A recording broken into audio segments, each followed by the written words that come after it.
Hi everyone, welcome back. In this lecture, we're going to learn about the set data type in Python. So far, we've learned about strings, lists, and tuples. Now it's time to explore something different, something powerful, called sets. A set in Python is a collection just like a list or tuple, but with a few special rules. Let's take our time and understand exactly what makes sets unique. So, what is a set? In simple terms, a set is an unordered collection of unique items.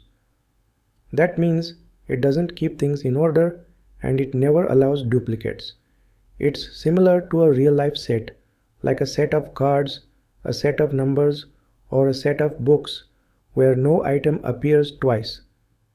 Sets are great when you want to store a bunch of values, but don't care about the order and don't want duplicates. Let's understand some of the important key points about a set. The first thing to know is sets are unordered. That means Python does not store items in any fixed sequence. So if you add 5 items to a set and print the set, Python may show them in any order. There is no guarantee about which item appears first or last. Unlike lists, you cannot rely on indexing because sets don't support it. There is no such thing as first item or third item in a set. The second rule is sets only allow unique values. If you try to add the same item more than once, Python will automatically remove the duplicates. This makes sets perfect for eliminating repeated data, like duplicate emails, repeated numbers, or common entries. It saves memory, reduces noise, and helps with accurate data processing. Sets themselves are mutable, meaning you can add or remove items, but the items inside a set must be immutable, like strings, numbers, or tuples. You cannot store lists or other sets as items inside a set, because those are mutable types, and sets don't allow that. This rule ensures that every item in a set stays fixed and can be reliably hashed behind the scenes. Next, sets do not support indexing. So you can't access items using positions like set0, and you also cannot slice a set like you can with a list or tuple. Instead, you loop through the set or convert it to a list if needed. This is because sets are built for fast lookups and membership checks, not for ordered access.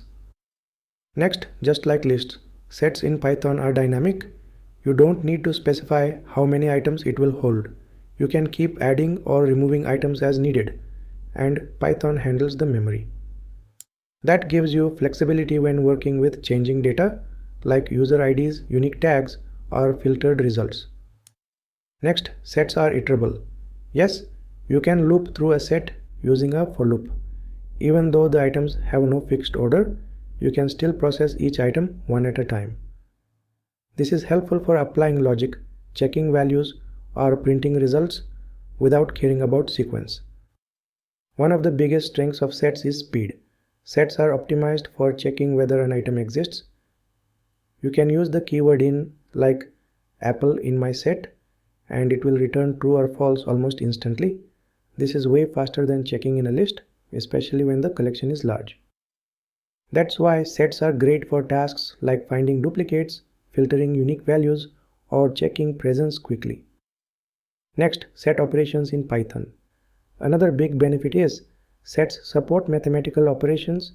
You can use union to combine two sets, intersection to find common items, difference to find what's missing, symmetric difference to find what's different in both. These operations make sets powerful when working with comparisons, relationships, or unique merging tasks. In the next lecture, we will learn how to create and update a set with coding examples. Thanks for watching, and I'll see you in the next one.